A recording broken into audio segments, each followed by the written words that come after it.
Bueno, pues en primer lugar, muy buenas tardes a todas, porque bueno, la idea es hacer estos encuentros que estamos haciendo, que hemos iniciado hace poquito, pero bueno, para encontrarnos y hablar en este caso y esta tarde de salud. La mesa redonda es sobre salud cardiovascular de la mujer, que yo creo que es un tema súper interesante y que de alguna forma nos afecta a todos. Vamos a hablar de nutrición, vamos a hablar de salud cardiovascular, vamos a hablar también de cómo nos afectan las emociones. Y bueno, y para hablar de todo esto, que yo creo que va a ser súper interesante, pues mira, voy a empezar por el doctor Alejandro Pascual, que es un especialista en cardiología en Quirón Salud de Alicante, está ahí con nosotros, nos acompaña. A mi derecha tengo a la doctora Cristina Petrati, que ella es especialista en nutrición, en este caso de Quirón Salud Gran Alacant, está trabajando con nosotros. Y luego tenemos a la doctora María Jesús Gómez, que es directora de la Clínica UNE. También bienvenida y muchas gracias por estar con nosotros. Pues nada, vamos a hablar de todo lo que queramos. Yo voy a hacer un poco la entrevista para, de alguna manera, centrarnos y que ellos nos cuenten un poco unas cosas que sean interesantes y que podamos aprender esta tarde, muchas cosas chulas para vivir mejor, que es un poco la idea. Y luego ya vosotros pues, podéis hacer las preguntas que queráis, si os parece bien. Entonces, vamos a lo si os parece bien y voy a empezar por el doctor Pascual, Alejandro, y nos vas a contar un poquito cuáles son las claves del riesgo cardiovascular en la mujer y si es cierto que hay que tenemos síntomas diferentes al hombre. Bien, bueno, eso es un tema que siempre se ha dicho, ¿no? Que la mujer tiene un dolor torácico atípico.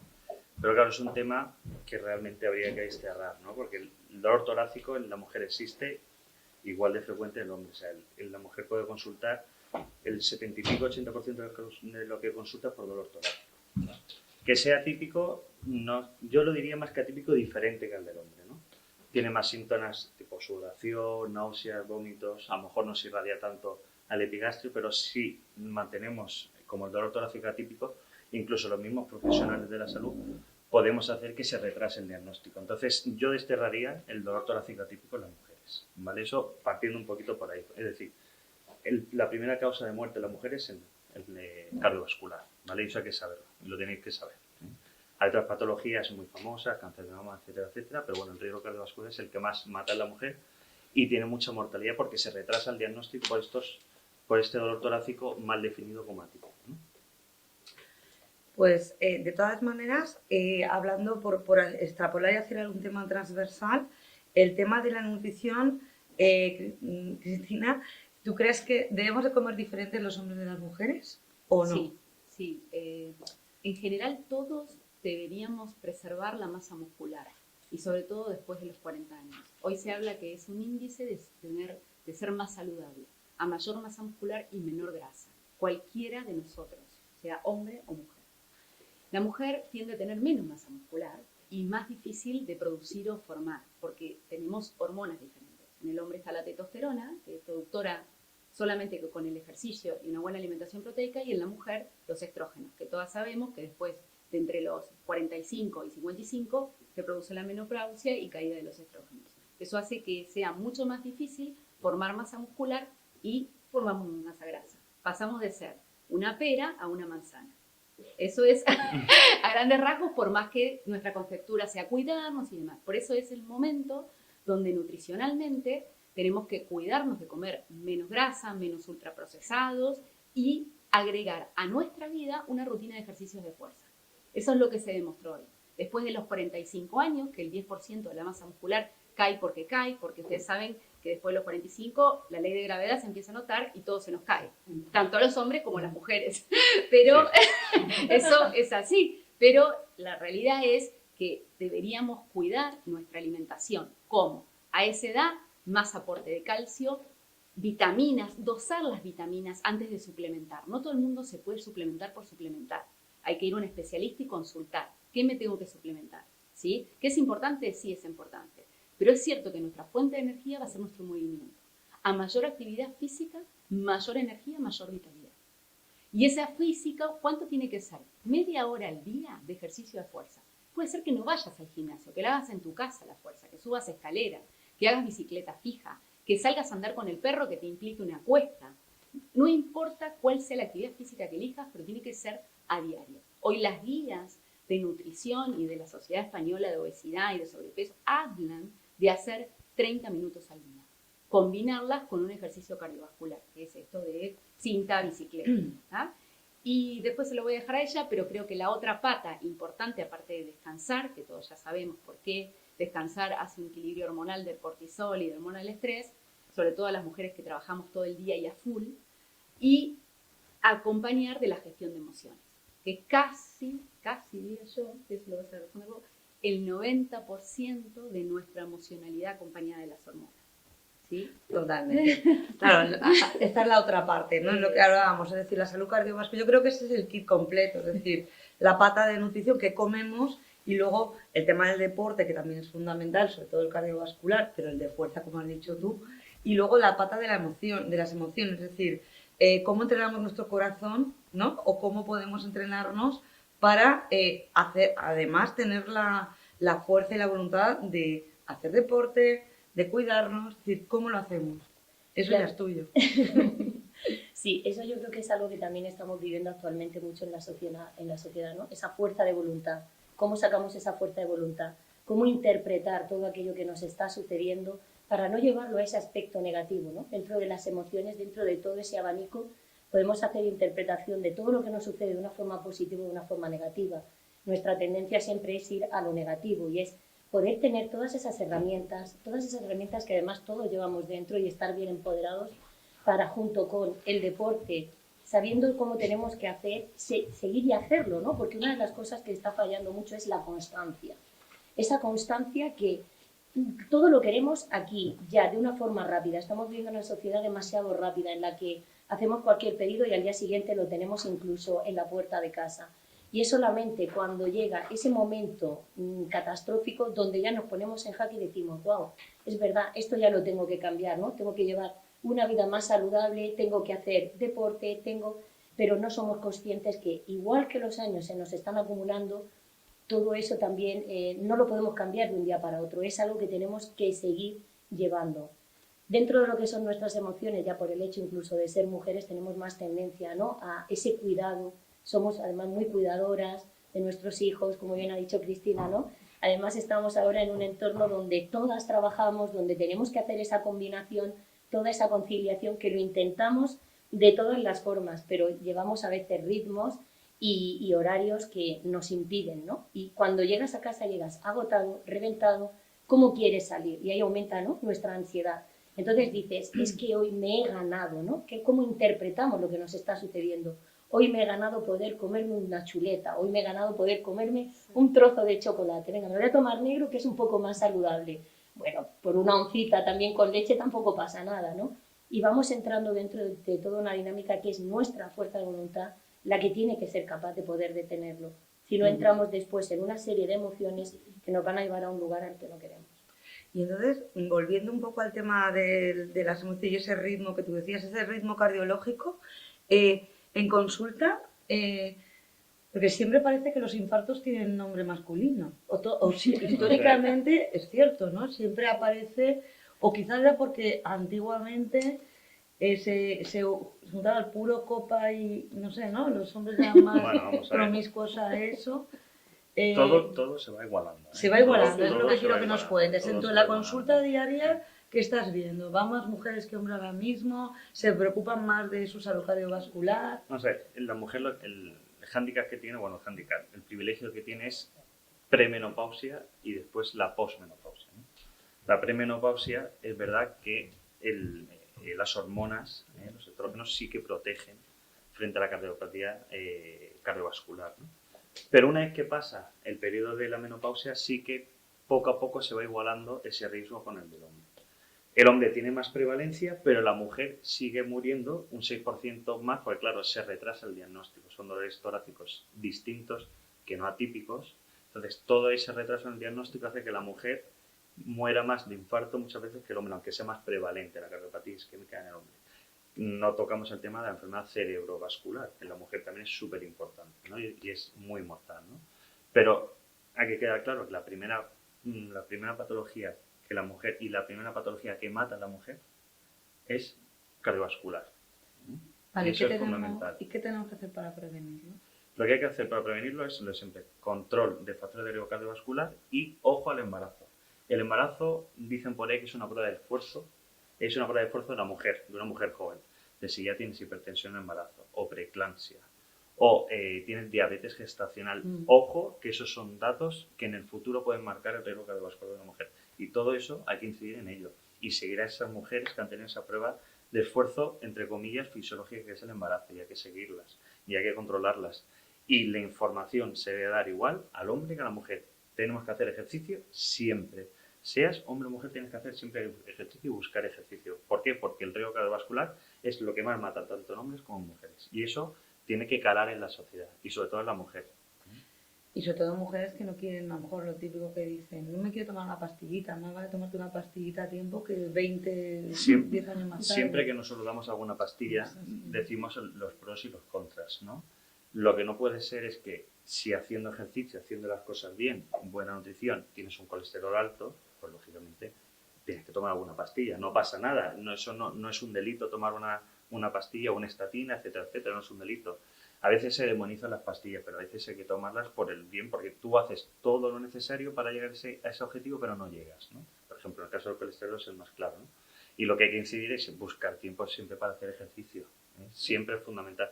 Todo el mundo está cansado, todo el mundo quiere sal, y hacer ejercicio es esforzarte y intentar llegar al máximo, ¿no? No es voy a andar un rato alrededor de mi casa y eso es hacer ejercicio, no. Es andar rápido o hacer ejercicio de fuerza, etcétera, etcétera. Y todo eso cuesta, ¿eh? Pero hay que hacerlo, ¿eh? Tanto si eres mujer como hombre, hay que hacerlo siempre, ¿eh? El ejercicio es fundamental para disminuir tu riesgo cardiovascular, que siempre puedes tener un poquito, y a partir de la menopausia es verdad que aumenta. Además, una protección, ¿no? Es una protección. Exacto, lo que pasa es que claro, a partir de la menopausia empieza a aumentar la incidencia de diabetes tipo 2 en mujeres, que es más frecuente la diabetes tipo 2 en mujeres que en hombres. Sabemos que la diabetes mal controlada es un factor muy potente cardiovascular. Las mujeres jóvenes fuman cada vez más, todo ese tipo de cosas, ese mensaje tiene que calar en la sociedad, y más en las mujeres. Entonces el tabaco es mortal, y se ha demostrado y se demostrará siempre. El ejercicio es fundamental, y luego hay más diabetes en mujeres posmenopáusicas, y la tensión arterial también es muy difícil de controlar también en ciertos sectores, y las mujeres están muy poco controladas de la hipertensión arterial, ¿no? Y siguiendo el hilo de lo que dice, ¿hay que comer diferente cuando tienes hipertensión que cuando no la tienes? Totalmente. El aporte nutricional de menos ultraprocesados, o cuanto más virgen mejor. De hecho, ¿qué es lo ideal de comer? Porque esa sería la pregunta. Sin hacer una dieta específica o saludable. Son 5 piezas entre frutas y verduras. ¿Qué significa eso? Tengo que comer sí o sí 2 piezas de fruta, que sean de estación normalmente, porque las de estación son las que más están preparadas nutricionalmente. Por eso son de una determinada estación. Por ejemplo, en esta época sería la manzana, la pera, el plátano, de esta época. ¿Y qué sería lo otro? Verduras. Eso debe estar sí o sí en el día a día. Y luego 3 litros de hidratación de agua sería el ideal. ¿Puede tomar jugo? Sí, sin azúcar, lo pueden hacer. Pero lo concreto es hidratarse. También cuenta, 3 litros es un montón. Bueno, si no podés eso, con caldo, se te cuenta el café que tomo. No hay riesgo de tomarse más de 1 litro de café por día, Sí. Cardiovascularmente, en el caso de esto que me decís de la hipertensión arterial. ¿Qué no debería comer? Lo que se come por cultura, el jamón serrano, el queso gouda, o sea, todo lo que sea lácteos o carnes que estén saladas. Otra cosa que es pésimo para la presión arterial es esto de los sushi o comida japonesa o demás, que tiene mucho ultraprocesado, que a veces no sabemos ni lo que tiene porque está escrito en japonés. Y yo veo cada vez más infiltración de cocina india, que es muy picante, o de cocina, que cada vez hay más. Yo miraba en Alicante el otro día que cada 5 cuadras hay 3 restaurantes indios, porque es una moda. Y también en el tema, también se ve mucho en consulta el tema gourmet. Tengo chefs hipertensos, o sea, que van porque prueban y están todo el tiempo, o sea, y que tiene que ver con esto de lo que cocinan para el público, lo que cocinan para ellos y lo hacen más sofisticado, lo cocinan para el público. Entonces, ojo con ese tipo de alimentación. Lo que todos deberíamos hacer es comer 5 piezas entre frutas y verduras, que a veces no está disponible en todos los lugares, por lo que yo veo por un tema cultural, que siempre hay bocadillos en todos lados. Pero frutas y verduras o está pasada o está con hongos, pero eso sería lo ideal. Después, al alcance de todos, esto de la hidratación. Totalmente. ¿Y cómo hacemos esto para tener esa fuerza de voluntad? Porque todo eso está muy bien, ya sabemos todo lo que hay que hacer, pero ¿cómo, es decir, cómo somos capaces de forzar a eso? Porque bueno, dependerá de qué familia y depende también de las edades, ¿no? Así que esto hablaremos también, ¿no? Porque Sí. no es lo mismo la adolescencia que la menopausia, que cuando estoy embarazada, que cuando estoy, o cuando estoy ni embarazada ni lo otro, es decir, una cosa. Entonces, ¿cómo lo hacemos para tener esa fuerza? Cuando venimos de casa cansadas, Ujú.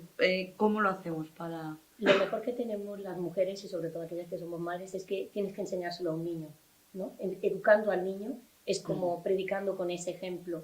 Es difícil llegar y a partir de una determinada edad, si no eres una persona que tiene todo lo que son unos hábitos, ser capaces de mantenerlos.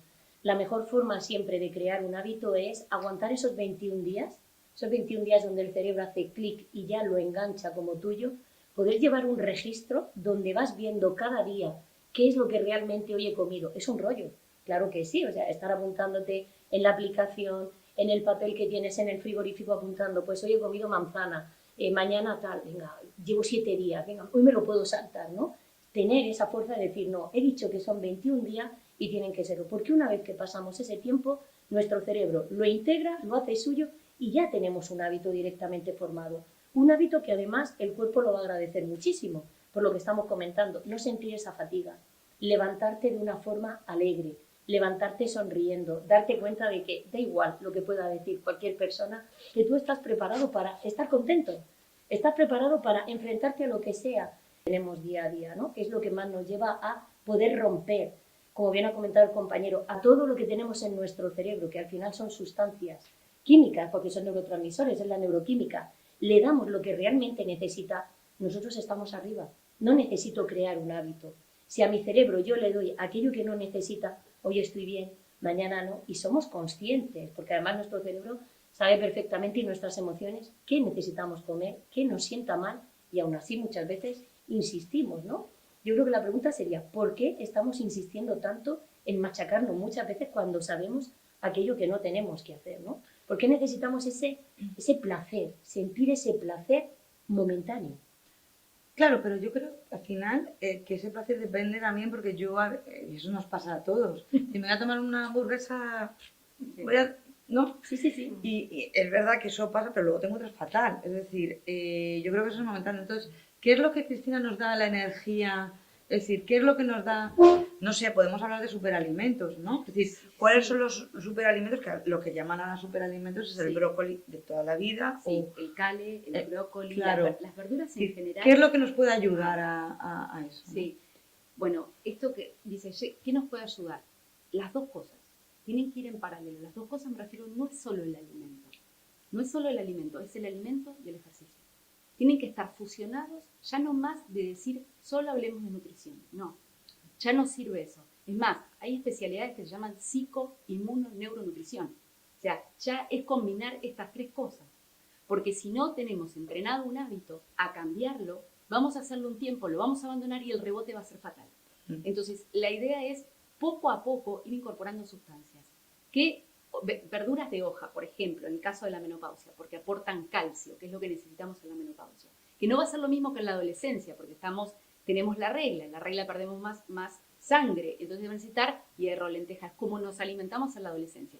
Donde no hay que meter como adheridos son los carbohidratos en general. Sustancias como las harinas, que las harinas tienen sal y también tienen azúcar. Entonces, estas tres cosas, como yo siempre digo, las tres sustancias blancas, es como la cocaína de veneno. Es blanca, harina, azúcar y sal. Y por ejemplo, la harina de avena, que ahora es la Sí, harina de claro, garbanzos. eso. Yo hablo un poco de todo lo que ahora está en el Exacto, mercado, ¿no? Porque totalmente. es que es Sí, diferente. ecológicas o no ecológicas. ¿Qué sería para mí el superalimento? El que puede ingerir huevos desde que es chiquito, porque ayuda hoy, ya se sabe que ayuda el crecimiento, el huevo, o sea, en todas las, como quieran, con tortilla francesa, crudo, revuelto, como sea, con poco aceite, obviamente. Y los otros es esto que contábamos, las harinas, por ejemplo, de avena, espelta, la avena, el desayuno. ¿Cómo podríamos pensar un desayuno saludable? Un poco de yogur, si nos toleramos los lácteos, porque no todo el mundo los tolera, con avena, con un café, o un café con leche de soja, con leche vegetal normalmente, siempre se tolera mejor, porque hoy hay un 60% de intolerancia a la lactosa. Entonces, eso sería un desayuno de la verdad. A media mañana, frutos secos. Otros alimentos que nos dan energía. ¿Cuántos frutos secos? Poca cantidad. Pero un puñado cerradito. Eso.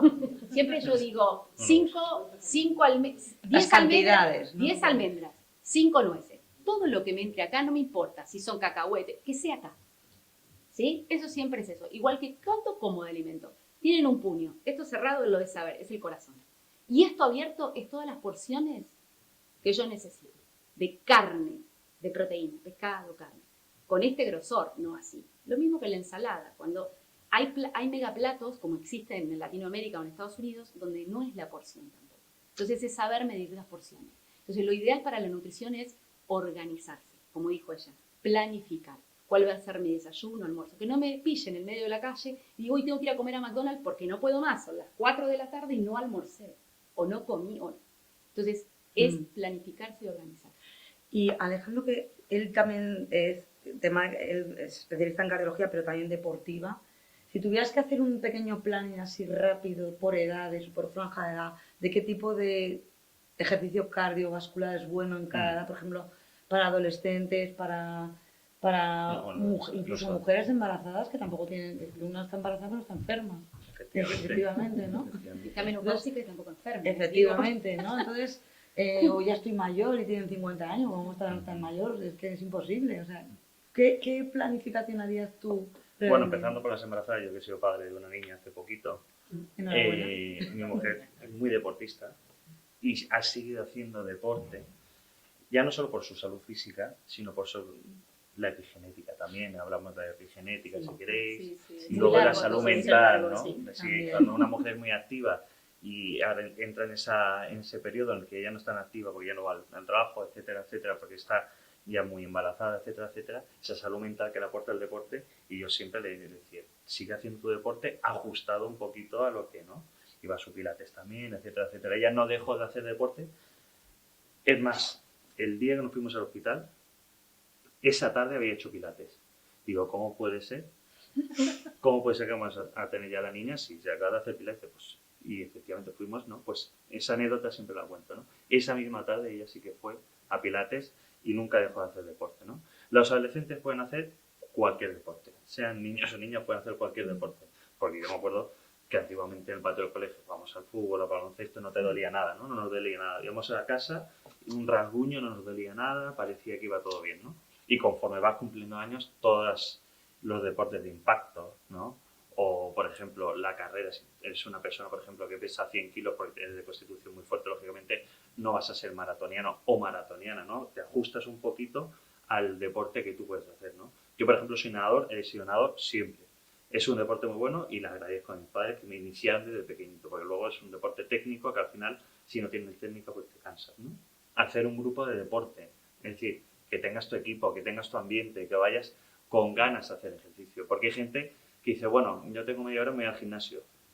Pues vas desmotivado. La motivación es fundamental para el ejercicio, tanto para el hombre como para la mujer. Tienes que ir motivado, con ganas de hacer algo, formar parte de un equipo, ir con tu mujer, con tu marido, con tus hijos, hacerlo en equipo si ves que no tienes la fuerza de voluntad, pero eso es fundamental, ¿no? Y hay gente que dice, no, yo que salgo a andar, sí, está muy bien que salgas a andar, pero tienes que meterte en una dinámica en la que tú involucres o a tu familia o a tus amigos en ese deporte, porque si tú vas acompañado, el deporte lo haces siempre con mucha más alegría, ¿no? Y el optimismo y la motivación en el deporte es fundamental, porque ya ninguno de nosotros va a ser campeón olímpico, que necesitas otro tipo de ejercicio, ¿no? Que tú lo que necesitas es motivación, que salgas de casa, cierres la puerta con tu mochila y digas, me apetece ir a hacer ejercicio. ¿Cómo lo hago? Formando parte de un equipo, o hay gente que realmente tiene una fuerza de voluntad brutal. Pero bueno, eso tiene que ser sagrado. Cuando llegas cansado a casa de trabajar de una larga jornada, muchas veces, y así es invierno, lo que menos te apetece es salir de casa, pero hay que intentarlo, y si formas parte de un equipo, al final esa motivación te lleva a que hagas ejercicio 5 o incluso todos los días, ¿no? A semana, y eso es fundamental, ¿no? Le quería agregar algo porque eso es algo de consulta de todos los días. Pero ¿cómo hago, doctora? Yo tengo que empezar, soy sedentario, no me muevo. Hay 2 palabras que yo le nombro y él hace un clic en la cabeza, que vos me vas a decir, compromiso y responsabilidad. Sí. Si yo estoy comprometido con la intención, me dan un método y lo realizo. Es eso. O sea, yo quiero bajar de peso o quiero ser saludable y quiero empezar a hacer ejercicio. ¿Cómo hago? Y la otra cosa siempre también es, ¿y la voluntad de dónde la saco? Si no tienen voluntad, alquilen la voluntad. Contrátense un personal trainer, claro, porque inclusive te va a observar cuál es el ejercicio adecuado Que para anima vos. bastante. Exactamente, porque es el que te lleva, no tengo voluntad. Vení, tenés que estar hasta ahora, tenés que comprometerte, tenés Total. que ir, no lo puedes dejar clavado, llueva, truene, no importa la excusa, pero hay que alquilar voluntad. Totalmente. Y yo me gustaría también, bueno, eso es una cosa que si yo me permitiera, a mí me pasó, yo hace 12 años empecé a entrenar y porque me pasó esto que tú has dicho, a partir de los 40 todo se cae, o te operas Sí. o te pones a entrenar. Y esto fue un poco la motivación mía, aunque parezca, ¿no? Sí, sí. Pero es verdad que al final haces grupo, haces equipo, tienes un compromiso, Fundamental. pasas de Sí. 2 días, yo entreno 4 días a la semana, somos amigos, es decir, al final haces un equipo y eso de verdad que os lo recomiendo a todo el mundo porque es maravilloso, ¿no? Pero volviendo un poco al tema de terapias y de emociones, igual que hemos hablado un poco de qué etapas, ¿no? Y ahora hablaremos con ella también de qué comen en cada etapa de la vida un poco más concretamente. Yo sé que ahora, yo creo que hoy en día ya esa vergüenza de decir voy a terapia, voy al psicólogo o necesito ayuda, yo creo que ha desaparecido, por lo menos en algunas generaciones, ¿no? ¿Crees que es bueno o habitualmente o cada X tiempo, es decir, ir al psicólogo, aunque creas que no te pasa nada? Es decir, fíjate lo que te estoy preguntando, ¿no? Porque a veces es como, me voy a hacer un chequeo, ¿no? Yo no me pasa nada, pero me voy a hacer un chequeo. Emocionalmente es bueno hacerse chequeos emocionales para ver si estás bien. O sea, pregunto, ¿y en qué etapas es bueno? Desde la adolescencia hasta, ¿no? Estamos hablando de la etapa madura de la mujer, cuando estás embarazada, que es la época, y la menopausia. O sea, e incluso personas mayores, por supuesto, Sí. que son quizás las que más muchas veces lo necesitan, ¿no? Uy, es que ¿Qué piensas? dentro del ámbito de la psicología hay como diferentes ramas, ¿no? Entonces está la freudiana, que sí que es un poco la que te va llevando dentro de todo lo que es ese chequeo, sí que vas yendo, es como que tienes ese amigo al que le estás contando, pero realmente yo desde mi punto de vista no es tan necesario, me refiero.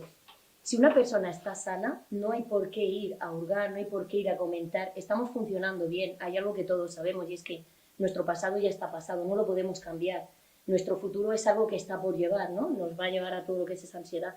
Pero lo que es el estar hoy en día, el poder estar viviendo más de una forma lo que es el presente, no requiere tanto de ir a esa terapia psicológica. ¿Se puede ir? Sí.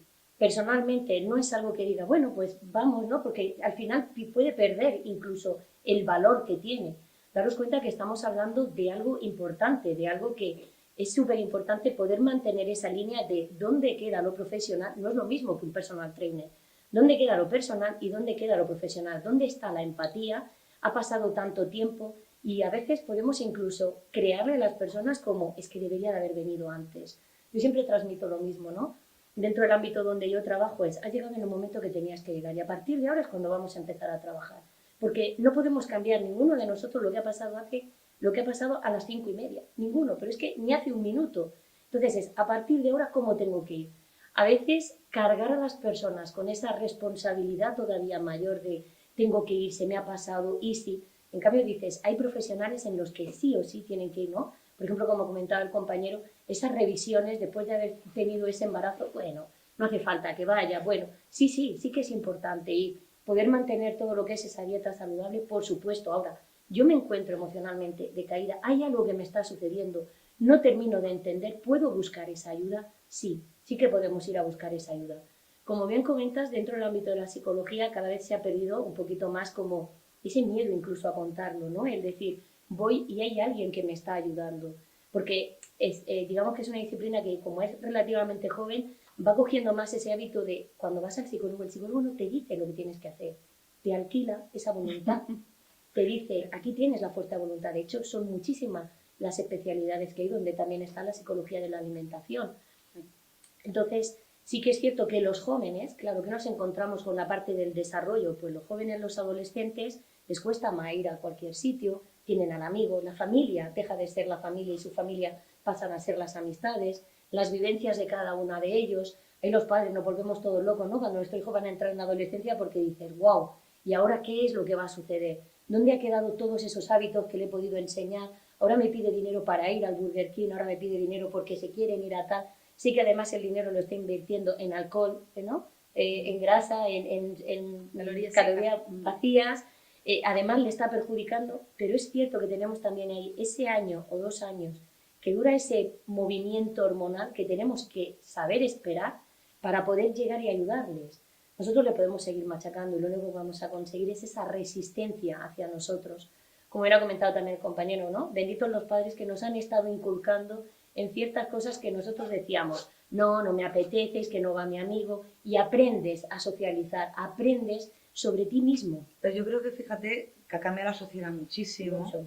Y lo que valía en la época de nuestros padres no nos vale ahora. Es decir, es que yo digo, no sé si os ha pasado, yo lo hacía como me lo hacía mi madre, pero es que no tiene nada que ver. Yo recuerdo que antes me ponía con el cable del teléfono en la cocina para que no me oyera, y hoy en día con los móviles se meten en las habitaciones y dice, qué bien está en casa, pero a lo mejor tiene más peligro navegando internet, que no sabemos dónde están, que cuando van a dar un paseo por la calle, ¿no? Que muchas veces. Entonces, ¿cómo identificar? Igual que se puede identificar, que hemos preguntado, ¿no? Le hemos preguntado, oye, Alejandro, ¿cómo podemos identificar un síntoma cardiovascular? ¿Cómo podemos identificar un problema emocional? Tanto, no estoy hablando, fíjate, no estoy hablando solo de nuestros hijos, estamos hablando de nuestros padres, que son mayores. ¿Cómo podemos identificar que están con depresión? Porque parece que al ser nuestros padres nunca pueden deprimirse, y sí que lo hacen, ¿no? ¿Cómo identificar esos síntomas? Cuando nosotros, el niño, normalmente la depresión la suele manifestar con rabia, con ira, porque todavía no tiene esa capacidad de asumir lo que es esa tristeza. Y ya dentro de lo que es el joven adulto es cuando empezamos con esa tristeza, con esa desgana, con esa apatía. Dentro de la depresión, que se puede incluso, cuando nuestros padres son mayores, puede llegar incluso a confundirse con cierto deterioro cognitivo, por el hecho de que falla la memoria y falla la atención dividida. Además, esos dos síntomas son los que diferencian lo que sería el deterioro cognitivo de lo que sería una depresión. Muchas veces, dentro de lo que son las consultas, nos llegan y nos dicen, no, es que fíjate, desde que se jubiló, para mí que está deteriorando, que está... No, y estás evaluando a una persona que acaba de jubilarse, que ha llevado una vida autónoma, independiente, donde entraba hacía su trabajo, sus actividades, sus amigos, y de repente toda su vida, porque claro, nosotros no es como otros países, ¿no? Que vamos degradando un poco lo que es ese trabajo de 3 días, 4 días, no hay una adaptación. Igual que tenemos una adaptación para entrar al colegio, no hay una adaptación para salir del trabajo, sino que se produce de golpe. O sea, mañana ya estoy jubilado. El vecino te lo cuenta con una sonrisa de aquí a aquí, pero cuando llega el momento y le dices al día siguiente, ¿qué tal? Bien, pero pasada una semana ya es, ¿qué hago? ¿Cómo lo hago? Entonces empiezan a aparecer esas cosas en las que, al igual que a nuestros hijos, le pedimos, ¿no? A las personas mayores, y es, pues vete a hacer la compra, vete a comprar el pan, vete, dice, pero si no lo ha hecho nunca. ¿Por qué ahora a los 70 le estoy creando un hábito que no tiene? No es corredor de bolsa, como dicen mucho. Exacto. Es una profesión. Claro.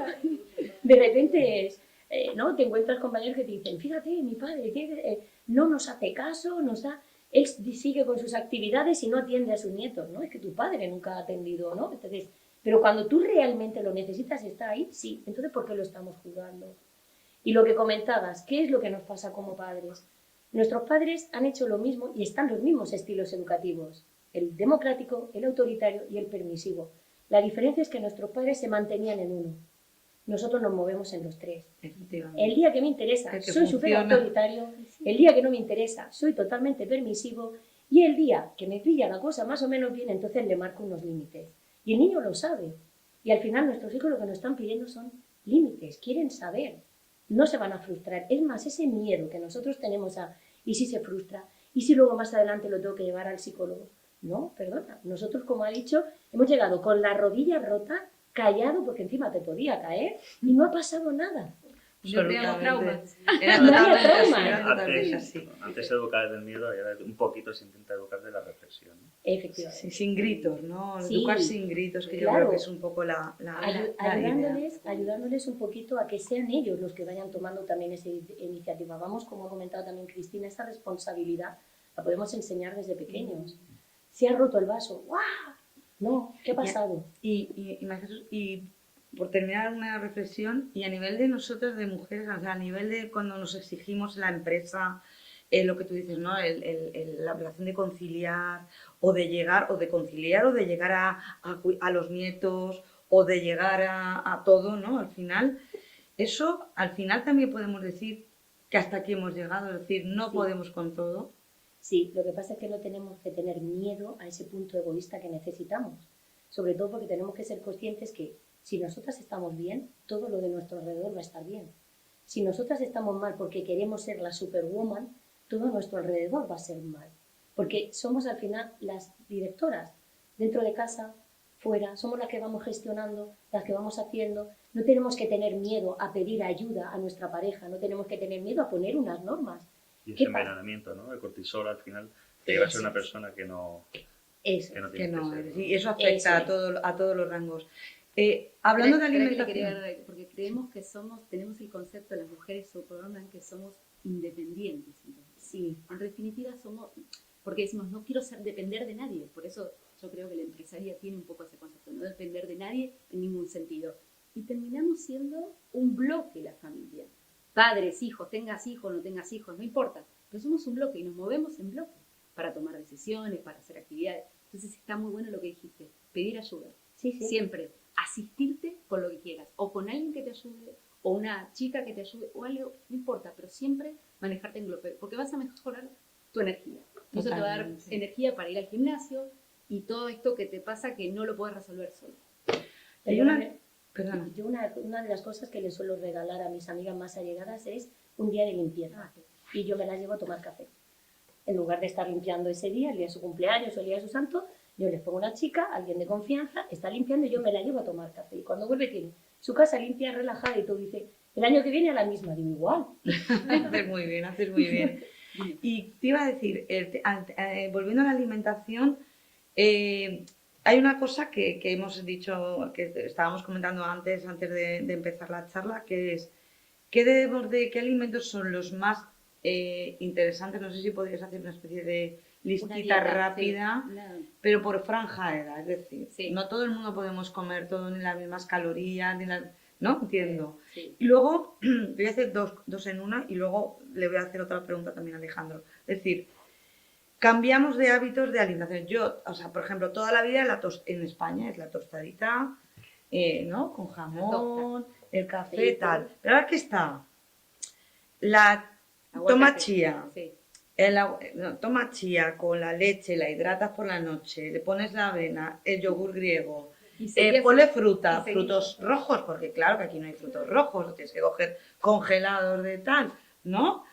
A ver, es verdad que sienta mejor, pero ¿qué hacemos? O sea, A ver. ¿qué desayunamos? Y luego, otra pregunta que te la quería hacer también y ya me hilas, ¿engorda más la comida caliente que la fría? Es una cosa Sí. que a veces, es verdad, es como un mito ahí. Sí. Hay miles de mitos. Es impresionante cuando vienen a consultarte porque lo que hablábamos antes con Alejandro, hay tantos influencers y desinformación en las redes sociales TikTok.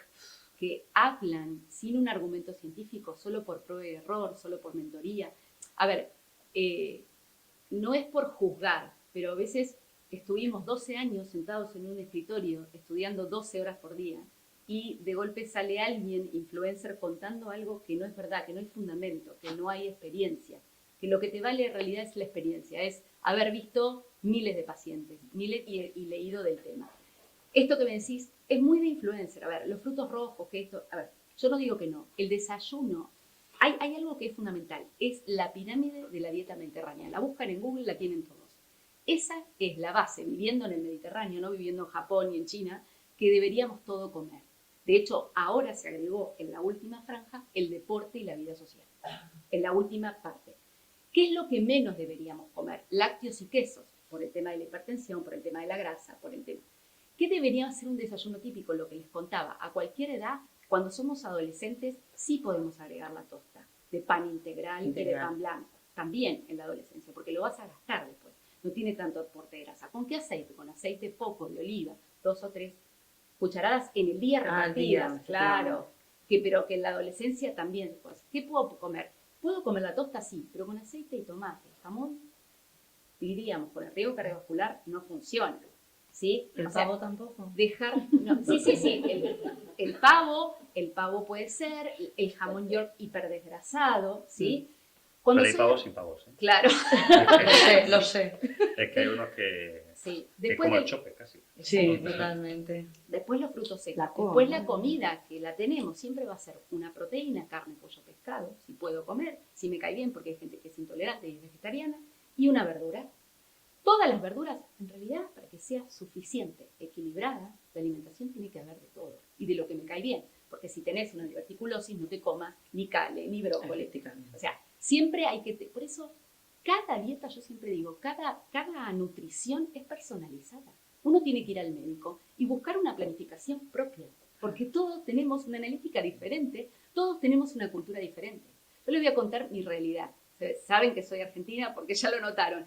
Cuando vine a España, cambié de alimentación, porque mi cultura es diferente. En Latinoamérica se come muy diferente. Y en Argentina, sobre todo, ustedes saben que el asado es todo, es como en Galicia comer un bife. Es imposible romper esa cultura, es como la tosta. Y yo entiendo que a un argentino le tenés que decir, va a tener que comer asado y lo va a tener que comer.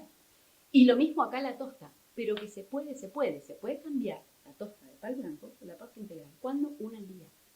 En la mujer menopausia. Ahora, yo te pregunto a vos que estás embarazada, ¿seguro que fuiste a la nutricionista?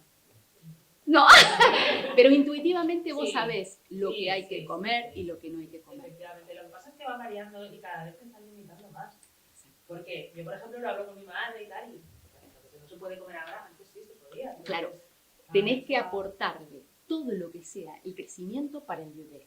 O sea, todo lo que sea lácteos, calcio, fundamental.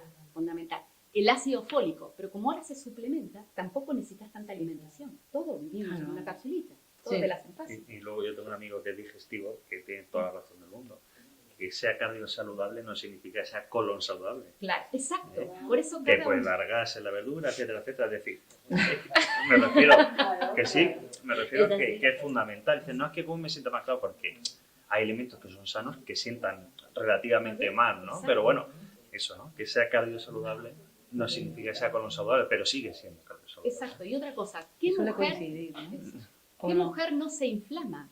Cuando está en periodo de la menopausia, no está en periodo de la menopausia, cuando tiene la regla, todas inflamadas, todas. Entonces, claro, no te comas un pote de avena con yogur porque probablemente vayas al trabajo y te sientas incómoda. O sea, eso también, y somos espejo dependiente la mujer. ¿Quién no se miró al espejo? ¿Y quién no le preguntó a la amiga, ¿tengo más panza o menos panza? Entonces, tenés que comer los alimentos que te sientan bien, pero planificarte algo para vos. Entonces, lo que es bueno para ella no es bueno para mí. Frutos rojos, desterremos frutos rojos. Sí, es bueno, son antioxidantes, son lo ideal para nosotros, pero no hay que, o sea, o las frutas de estación, como te dije hoy, se llaman de estación porque aportan todos los nutrientes de la estación. Totalmente. Lo que necesitamos para la uña, para el pelo, el colágeno, viene en la manzana. Que necesito potasio, me acalambro de noche, comete un plátano al día, no necesitas ir a comprar la pastilla. Cuanto más vamos a la natural, pero lo natural de alimento y no nos vamos a la casa de los suplementos donde me den la pastillita. Totalmente. Porque aparte vas a tener una intolerancia gástrica. Llegan a los 50 tomando todos omeprazol, porque no me lo aguanto. Efectivamente, no, lo omeprazol, efectivamente. Yo Que decía, es sagrado, pero entonces sí, alguien tiene un laboratorio, pero es sagrado. Es verdad que luego El 90%. el ser humano está hecho para ahorrar, no está hecho para Exacto. gastar. Nosotros tenemos la misma genética, la misma que el cazador-recolector. Y esa persona lo que comía algo rápidamente de algún árbol, alguna frutita, Superviviente. y iba yendo hacia el mamut. Y así. Y yo escucho charlas de endocrinos, ¿no? Y tal. Dicen eso, ¿no? Que nosotros somos exactamente la misma genética que el cazador-recolector. El cazador-recolector no tenía supermercados, ¿no? Y al final llegaba al mamut, lo mataba y se lo comía, ¿no? Y toda esa dosis de proteína a lo mejor era cada semana o cada 10 días, ¿no? Pues un poquito eso, ¿no? Que el ser humano está hecho para ahorrar, ¿no? Exacto. Entonces, imagínate lo que andaban ellos y andaban a nada para llegar a su objetivo, ¿no? Y aún así sobrevivían, ¿no? O sea, que imaginaros... Claro, y hoy científicamente, ¿quién sobrevive más? Porque eso es lo que queremos todos. Al final estamos buscando vivir más, mejor y con mejor calidad de vida. El que tiene menos estrés y el que tiene mayor masa muscular.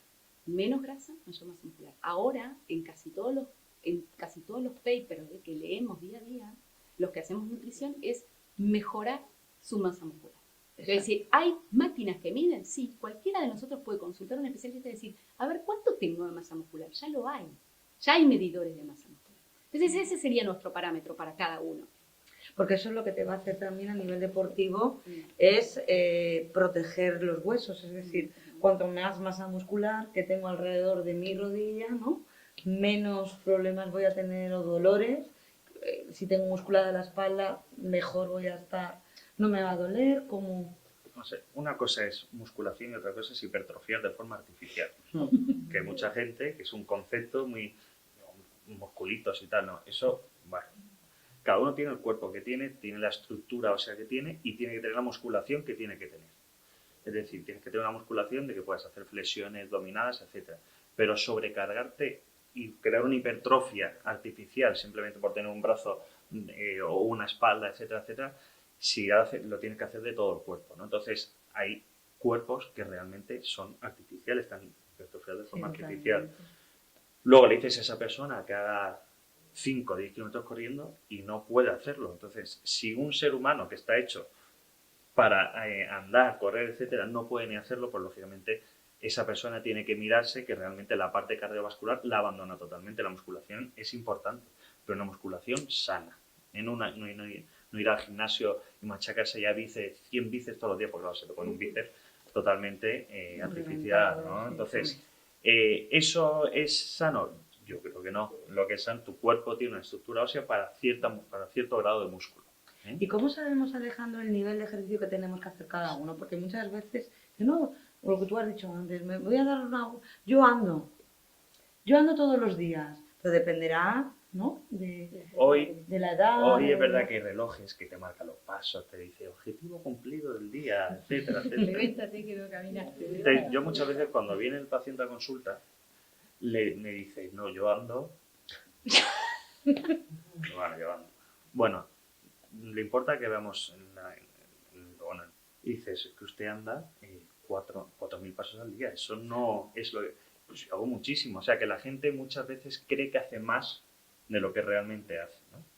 Y luego, no sabéis lo que cuesta, bueno, quemar 1.000 calorías. O sea, quemar 1.000 calorías... Sí, sí. 4 cervezas. O sea, lo que tardas en comerte o beberte 1.000 calorías, te cuesta una barbaridad quemarlo. ¿Por qué? Porque el ser humano, insisto, está hecho para ahorrar. Y claro, entonces tiene unos depósitos grasos importantísimos que rápidamente, si tú tienes un periodo de escasez, que nosotros en el mundo occidental no hay, pues tira de eso y sobrevive muchísimo tiempo, solo alimentándolo con agua y algún electrolito. Entonces, eso es lo que la gente tiene que entender, ¿no? Un poquito que cuesta mucho quemar la cantidad de calorías que muchas veces ingerimos sin darnos cuenta, ¿eh? ¿Y cómo tenemos, yo me gustaría, porque bueno, todas nos reflexionamos y decimos, vale, yo como si quiero mejorar mi calidad de vida y quiero empezar, y no soy una obesa mórbida, es decir, soy una persona que quiero perder, oye, pues me sobran 5 o 6 kilos, o lo que sea, ¿por dónde empezamos? Es decir, ¿a qué profesional tenemos que ir? ¿Cómo podemos empezar? Primero, mi opinión personal es motivación. Es decir, es como el que quiere dejar de fumar. Y se junta todos los días en la partida de no sé qué y están todo el mundo fumando puros o tabaco. Pero lógicamente esa motivación es muy complicado, ¿no? Entonces tú, si no tienes tiempo, tienes muy poquito tiempo, pues no te vayas. Por ejemplo, no es que yo me quería escalar porque yo me gusta escalar. Pues al final, el tercer día, que llevas 3 horas levantándote a las 5 de la mañana, no vas. Tienes que ser consecuente con el tiempo que tienes. El entrenador personal a mí me parece una opción muy buena cuando realmente tienes poco tiempo y te quieres iniciar.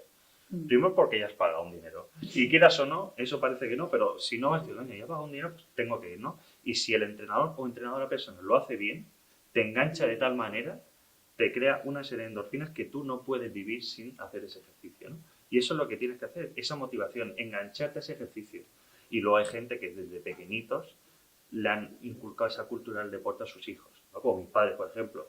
Entonces, claro, tú desde pequeñito lo has hecho, lo sigues haciendo y te encuentras mejor. De hecho, cuando estás un tiempo sin hacer algo, te encuentras mal, incluso mentalmente, estás como, tienes una fatiga mental, ¿no? Entonces, eso es lo que inculcar. Entonces, poco tiempo yo me iría por un entrenador personal y un nutricionista. Y una vez que ya tienes la base de tu ejercicio y tu hábito hecho, puedes incluso hacerlo tú solo. Si no, hay muchos hay equipos, por ejemplo, en distintas zonas de aquí, de equipos de marcha nórdica, etcétera, etcétera. Apúntate, sé parte de un equipo. Entonces, a partir de ahí sí que podrás hacer algo. Pero en tu casa, viendo documentales, seguro que no vas a hacer nada, ¿eh? Y una pregunta, y volviendo un poco para que yo creo que está conectado con vosotras dos, el tema que hablábamos de la superalimentación, es decir, de vitamina B, yo qué sé, vitamina D, vitamina B12, espirulina, que hablábamos antes, ¿no? Omega 3. Hay mucha gente que se auto, ¿no? Sí, se automedica. Se automedica Sí. con ese tipo de vitaminas, Sí. vitamina C. ¿Qué hacer? O sea, ¿qué ver. es? Porque también tú vas, por ejemplo, a la ginecóloga, Claro. ¿no? Y cuando estás bueno, pues toma vitamina C, tómate esto, tal. Entonces, ¿qué es lo que tenemos que hacer? O sea, ¿qué profesional nos puede ayudar para saber qué es lo que necesitamos y qué es lo que no? Que también nos va a ayudar, ¿no? En esa motivación. Creo María que Jesús. en este orden es primero ir al médico generalista y pedir una analítica para saber cuál es mi propia vitamina D, cuál es lo que si tengo algún electrolito que reponer y demás. En la época de la menopausia, es cierto que con el COVID se estudió muchísimo el endotelio vascular y se sabe que la vitamina D está asociada al tema de la absorción, con esto de los 30 minutos sin protección solar, para mejorar la parte ósea. Es cierto, como decías vos, que la musculación ayuda al hueso y a medida que vamos creciendo, por eso los viejitos se caen y se rompen la cadera, porque tienen sarcopenia, debilidad de lo primero que se pierde, que es el cuádriceps. Entonces, no es ni hipertrofiar, sino llevar un equilibrio. A las señoras nos pasa que hay que cuidar no romperse, porque yo le diría que el 20% de las consultas en ginecología es el putocoles, ¿sí? La fractura de la mujer por osteoporosis. Entonces, tener en cuenta que la alimentación tiene que ser a base de calcio, ir y hacer una analítica. Y después empezar a suplementar. El médico generalista sabe qué suplementar. La espirulina. No hay mucha evidencia real, si vos me preguntás hoy, en el mundo de la suplementación de espirulina. Hay una carrera de 4 años que estudia suplementación hoy dentro de la nutrición. Y se sabe que lo que sí es básico es lo de la vitamina B, la vitamina C y todo lo que tiene que ver con los omega y demás, porque tiene que ver con la cerebral, que de ahí te lo dejo todo tuyo. Efectivamente. Sí, porque no, una parte de ahí es lo que iba yo. Sí. Esa alimentación importante para que nosotros no perdamos, es decir, yo qué sé que el Alzheimer es algo muchas veces genético, por ejemplo, por un ejemplo, pero esa pérdida de memoria, o sea, ¿cómo podemos ayudar? Aparte, porque hemos hablado todo el tema del ejercicio físico, pero ¿cómo podemos ayudar a nuestra mente a mejorar y a no perder a entrenarla, ¿no? Y a no perder esa memoria, ¿no? Realmente, como ha comentado el compañero que están comentando, ¿no? Cuando nosotros realmente estamos, por ejemplo, dentro de una conversación, ahí yo sé que puede decir, bueno, dentro de esta conversación todas las compañeras y compañeros que nos están escuchando están prestando atención sostenida, focalizando la atención a ver quién de nosotros es el que lo está haciendo, integrando esa información con información previa, planificando a ver qué es, cómo lo pueden integrar y ver con qué otro compañero pueden hablar, es decir, ya están generando esa expectativa, tirando de la memoria de, ya ha llegado el momento, ya.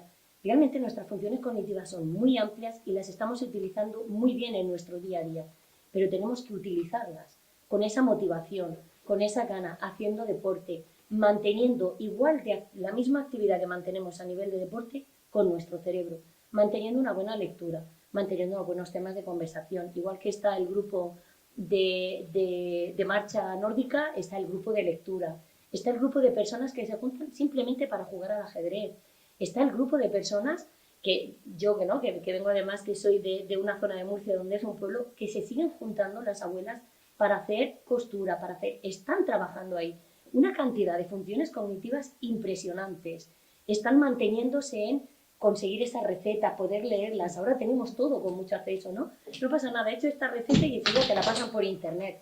Vamos a intentar memorizarlo, vamos a intentar ir a la lista de la compra, a realizar la compra sin tener que tener esa lista, decir, vale, ya sé lo que tengo que comprar, le echan un primer vistazo, me lo meto en el bolsillo, compro y luego miro qué es lo que me falta y qué he metido de más.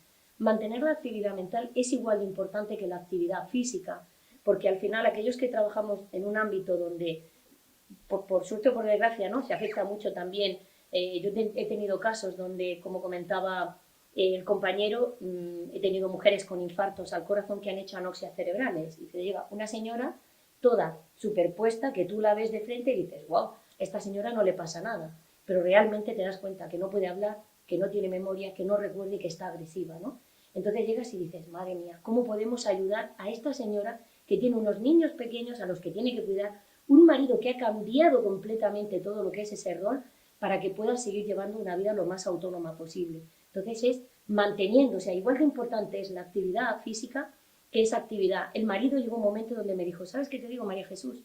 Prefiero que esté en una silla de ruedas, pero que piense bien, a que sea capaz de moverse y que no sea capaz de pensar sin saber a dónde va. Entonces, seguir manteniendo nuestra actividad, eso sí, como estamos hablando toda la tarde, todo lo podemos hacer dentro de unos límites. No tenemos que ponernos ahora todas las noches a leer, todas las noches a hacer... Voy a hacer un montón de sudoku. Bueno, Porque al tercer día te cansas. efectivamente. Hay que hacerlo todo con moderación. Eso es, un día sudoku, otro día hacemos lectura, otro día me voy a conversar con las amigas, otro día me pongo dentro de la cocina, la desorganizo, la organizo, he preparado unos platos súper deliciosos, otro día tiro de compañeros que resulta que voy caminando o que estoy corriendo, difícil, ¿no? Correr y hablar a la vez, pero bueno, he conocido a alguien súper interesante, voy a interesarme por lo que me está Lo que comentando. hablabais un poco de socializarte, que también es la otra pata Totalmente. fundamental. Sí, Por a sí, través del importante. deporte, a través de la lectura, a través de lo que sea, ¿no? Porque al final yo creo que también muchos de los problemas de las Sentirte parte personas de mayores algo. que se aíslan Sí. y entonces también esa atrofia es mucho, ¿no? En todos los sentidos es parte de la mayor. salud, como dice la Organización Mundial de la Salud, Totalmente. la salud mental, física y social. Totalmente.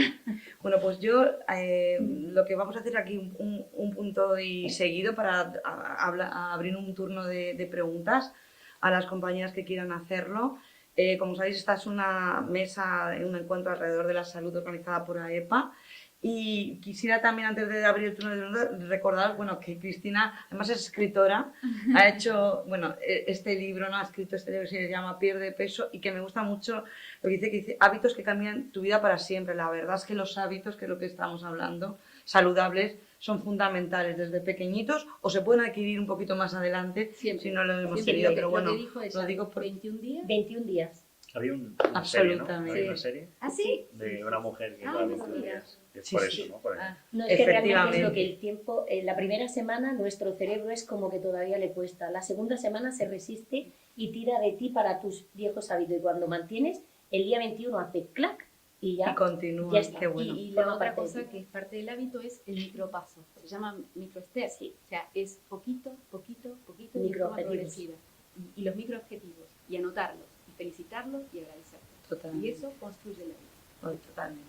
Pues os abro el turno de preguntas por si queréis preguntar cositas.